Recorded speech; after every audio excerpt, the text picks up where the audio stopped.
Bonjour à tous, aujourd'hui cette vidéo sera dédiée à l'utilisation des user alarms. Nous allons voir dans cette vidéo comment configurer ces user alarms et regarder comment les utiliser dans un programme. Pour commencer, les user alarms se trouvent dans l'onglet Setup, puis User Alarm. Vous pouvez voir que sur cet écran, on peut modifier les noms des différentes alarmes disponibles. Les alarmes ont plusieurs degrés de sévérité, et pour changer ce degré, il faut aller dans Système, Variables, et trouver ualarm-sev. Ça peut être très long, car c'est dans l'ordre alphabétique et il faut aller jusqu'au U.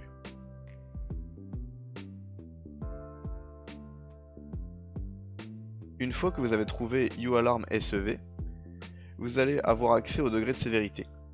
Comme vous pouvez le voir à l'écran, lorsque l'on utilise un seul programme, il y a 3 degrés de sévérité différents. 0 qui affiche un message dans les alarmes, uniquement sans arrêter le programme, 6 qui va pouvoir mettre votre programme en pause, et 11 qui va arrêter tout le programme, comme la fonction abort all. On va ensuite renommer les 3 alarmes pour pouvoir les différencier. Pour ce tutoriel, on va les renommer alarme 1, alarme 2 et alarme 3, mais on peut leur donner le nom qu'on veut. Ensuite, on va tester ces différentes alarmes dans le programme Zigzag.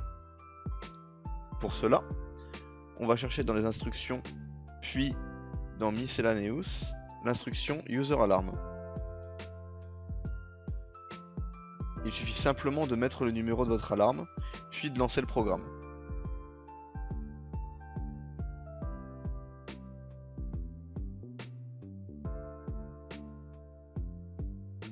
Ici, on peut voir que la première alarme n'a pas arrêté le programme, mais a bien affiché un message. On peut retrouver ces informations dans le menu User Alarm, puis System Log. Ici, on voit bien que le message Alarme 1 s'affiche dans les alarmes.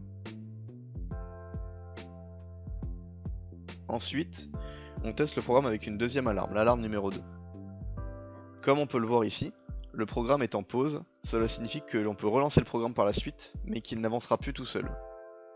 Si on regarde dans les alarmes, on peut voir cette fois-ci que le message d'alarme s'affiche en jaune, signifiant bien que le programme est en pause.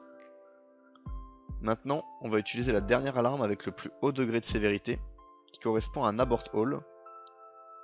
On peut voir dans les alarmes ici qu'elle est affichée en rouge, qui montre bien qu'il faut relancer tout le programme et que le programme est bien arrêté. Vous savez maintenant comment utiliser une user alarm dans vos programmes et changer le degré de sévérité de celle-ci.